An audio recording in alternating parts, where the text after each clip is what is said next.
takdir kita adalah menjadi pemimpin. Baik pemimpin secara pribadi, personal, maupun pemimpin secara satu umat, yaitu umat Islam. Lalu pertanyaannya, bagaimana menjadi a true leader, menjadi pemimpin sejati di tengah-tengah masyarakat? Apakah kepemimpinan itu hanya sekedar sebuah jabatan? Apakah kepemimpinan itu hanya sebuah title atau sebutan atau panggilan? Atau ada pemaknaan lain tentang menjadi pemimpin sejati? Kalau kita belajar kepada hadis-hadis Nabi, ketika Nabi menyebutkan tentang makna pemimpin, Nabi mengistilahkan dengan banyak istilah. Menurut saya, salah satu hadis yang menjelaskan tentang konsep kepemimpinan yang paling luar biasa itu adalah hadis tentang rohilah. Kata Nabi, "An-nasu ka'ibil mi'ah." Manusia seperti 100 ekor onta. La takadu tajidu fiha rahilatan. Hampir-hampir engkau tidak mendapati dari 100 ekor onta itu satu pun yang menjadi rahilah. Pertanyaannya, apa itu rahilah? Rahilah itu adalah pemimpinnya onta. Kenapa pemimpin onta disebut rahilah? Kenapa tidak disebut jamal? Karena jamal artinya onta. Kenapa tidak disebut ibil? Karena ibil juga bermakna onta. Kenapa tidak disebut nakoh? Nakoh juga artinya onta. Kenapa rahilah? Karena dalam makna hadis tersebut, pemimpin onta itu bukan sekedar jenisnya dia adalah onta tertentu. Tidak. Tetapi pemimpin onta itu dilihat dari sisi perannya di tengah-tengah kawanan onta yang lain. Dia adalah rahilah karena dia yang paling banyak mengangkut beban. Dan karena dia yang paling tahu jalan untuk sampai ke tujuan. Jadi dua. Satu, dialah yang paling banyak mengangkut beban. Dan yang kedua, dialah yang paling tahu jalan sampai ke tujuan. Sehingga dari hadis ini kita bisa belajar tentang menjadi a true leader di tengah-tengah masyarakat. Menjadi pemimpin sejati di tengah-tengah masyarakat. Gimana menjadi khalifah atau pemimpin sejati di tengah-tengah masyarakat? Jadilah dua. Pengangkut beban dan yang menunjukkan jalan sampai ke tujuan. Visioner. Sehingga untuk menjadi pemimpin di tengah-tengah masyarakat nggak harus terpaku, harus dapat satu jabatan. Jabatan itu amanah, bukan kepemimpinan saja. Ada orang yang baru merasa dirinya menjadi pemimpin ketika dia mendapatkan jabatan dalam sebuah struktur organisasi. Lalu dia menjadi kecewa kalau jabatan itu ditanggalkan darinya, diambil darinya. Ini bukan pemaknaan kepemimpinan yang sejati dalam Islam. Pemimpin sejati adalah dia yang paling banyak mengangkat beban. Pemimpin sejati adalah yang paling tahu jalan untuk sampai ke tujuan dengan visi yang jelas. Angkatlah beban masyarakat. Mengangkat beban masyarakat juga bermakna menjadi orang yang paling bermanfaat untuk orang lain. Makanya Nabi mengatakan, khairun nas anfa'uhum linnas. Sebaik-baik manusia adalah yang paling banyak bermanfaat untuk orang lain. Saya memaknai dua hadis ini dengan kalimat, pemimpin itu adalah yang paling eksis. Bukan yang dapat jabatan, bukan yang dapat titel tertentu, bukan yang dapat panggilan tertentu, bukan yang disebutkan namanya di sebuah struktur organisasi tertentu. Tapi pemimpin sejati adalah yang paling eksis di tengah-tengah masyarakat.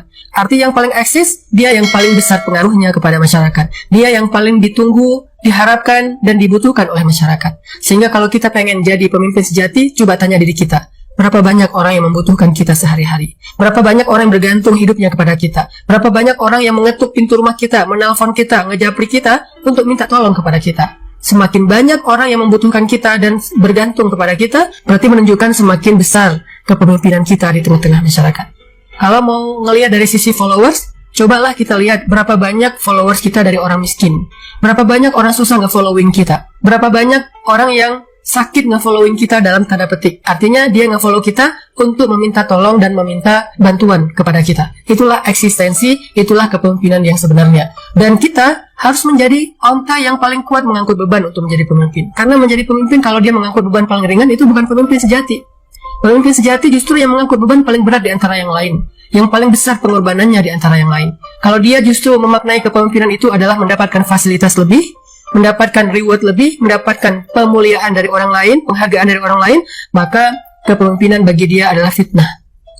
Tapi kalau dia memaknai kepemimpinan itu adalah menjadi orang yang siap berkorban lebih, mengangkut beban lebih, capek lebih, lelah lebih, letih perasaannya lebih, maka dia telah memahami makna kepemimpinan sejati. Kedua, untuk menjadi pemimpin, pahamilah visi. Visi hidup kita sebagai hamba Allah dan visi hidup kita sebagai manusia di antara banyak manusia. Visi kita apa dalam hidup? Dan kita mengajak orang kepada visi yang sama, kepada visi yang baik. Kita sebagai sebuah bangsa, apa visi bangsa ini? Kita sebagai sebuah masyarakat, apa visi masyarakat ini? Kita sebagai umat Nabi Muhammad, apa visi umat ini? Kita sebagai seorang muslim, apa visi seorang muslim? Visi itulah yang akan menuntun kita untuk memimpin masyarakat kita. Kita tahu persis jalan menuju kepada tujuan atau visi kita. Karena kalau seorang pemimpin tidak tahu visinya dan tidak tahu jalan menuju visi itu, maka dia pasti akan dipimpin oleh orang yang lain.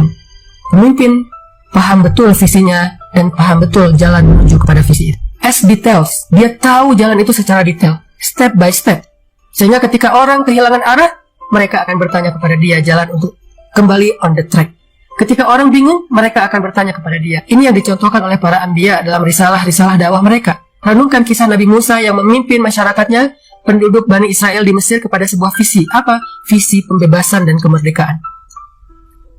Dan Nabi Musa tahu betul step by stepnya how to mendapatkan atau meraih visi itu. Sehingga ketika Bani Israel bingung, galau dengan ujian-ujian yang mereka alami dari Firaun dan bala tentaranya, mereka datang kepada Musa. Ya Musa, mereka bertanya. Lalu Musa bisa menjawab dengan jelas seperti apa harusnya mereka menjalani proses untuk sampai kepada visi itu. Inilah pemimpin. Dan Nabi Muhammad SAW sendiri sebagai teladan semua umat manusia, terutama kita sebagai umat Nabi Muhammad, juga mengajarkan kepada kita seperti apa beliau menanamkan visi ke dalam benak para sahabat. Di antaranya ketika di Mekah, saat kaum muslimin sedang tertindas dalam kondisi disiksa, Bilal juga dalam keadaan disiksa, Nabi SAW menyampaikan dua visi kepada mereka. Satu visi akhirat, kedua visi dunia. Visi akhiratnya kata Nabi, sabron ya ala Yasir, fa inna maw'idakumul jannah. Bersabarlah wahai keluarga Yasir, yaitu Yasir, Sumayyah, dan Ammar. Sabran ya ala Yasir, bersabarlah wahai keluarga Yasir, fa inna maw'idakumul jannah, sungguh janji Allah untuk kalian adalah surga. Itu visi akhirat. Adapun visi dunia, Nabi mengatakan kepada para sahabat, bersabarlah, kelak Allah Subhanahu wa taala akan memberikan kepada kalian kunci gerbang Yaman, kemudian istana putih Persia di Madain, dan istana merahnya Romawi di Konstantinopel atau Istanbul sekarang. Ini janji Nabi, visi Nabi yang ditanamkan ke dalam benak-benaknya para sahabat. Sehingga dari awal dakwah di Mekah, para sahabat udah tahu mereka lagi menuju ke mana. Mereka secara spiritual menuju kepada Allah, dan secara sosial sedang menuju kepada pembebasan manusia dari perbudakan dan kezaliman di muka bumi. Persia, Romawi, Yaman, dan seterusnya. Inilah visi. Sampai ketika Nabi dalam peristiwa Khandak sedang menggali parit Khandak, kemudian Salman Al-Farisi merasa tidak mampu menghancurkan satu batu yang besar, maka Nabi membantu Salman dengan memecahkan batu itu dengan 3 pukulan. Dari setiap pukulan itu keluarlah cahaya yang benderang, dan setiap cahaya itu Nabi melihat kemenangan-kemenangan di masa depan. Cahaya pertama, Nabi melihat istana merah di Istanbul. Cahaya yang kedua, Nabi melihat istana putih di Madain, Irak, atau sekarang Iran. Dan yang ketiga, Nabi melihat cahaya dengan gerbang Yaman yang terbuka untuk kaum muslimin. Saat itulah Nabi mengatakan, berbahagialah kalian, bersabarlah kalian atas ujian Allah hari ini, karena Allah menjanjikan untuk kalian 3 kemenangan besar di muka bumi. Itulah visi. Dan Nabi tahu persis jalan menuju ke visi tersebut. Lalu diajarkan kepada para sahabat seperti apa mereka harus melalui proses-proses sampai kepada tujuan tersebut. Lalu visi ini diwariskan kepada Abu Bakar As-Siddiq sebagai khalifah kaum muslimin pertama. Lalu diwariskan lagi kepada Umar bin Khattab, Utsman bin Affan, Ali bin Abi Thalib, sampai kepada Muhammad Al-Fatih. Itulah visi. Dan yang ketiga, menjadi seorang pemimpin adalah menjadi orang yang paling banyak menebar kebaikan, paling peduli, paling empati, paling banyak menolong orang lain, sampai semua orang bergantung dan berharap kepada dia. Jadilah orang yang dibutuhkan, jadilah orang yang dicari karena kebaikannya, jadilah orang yang dicari karena kedermawanannya dan kemuliaan hatinya. Maka saat itulah adik-adik sekalian sudah menjadi a true leader di tengah-tengah masyarakat. Tetapi di balik semua itu, walaupun kita menjadi pemimpin, jadilah seorang pembelajar.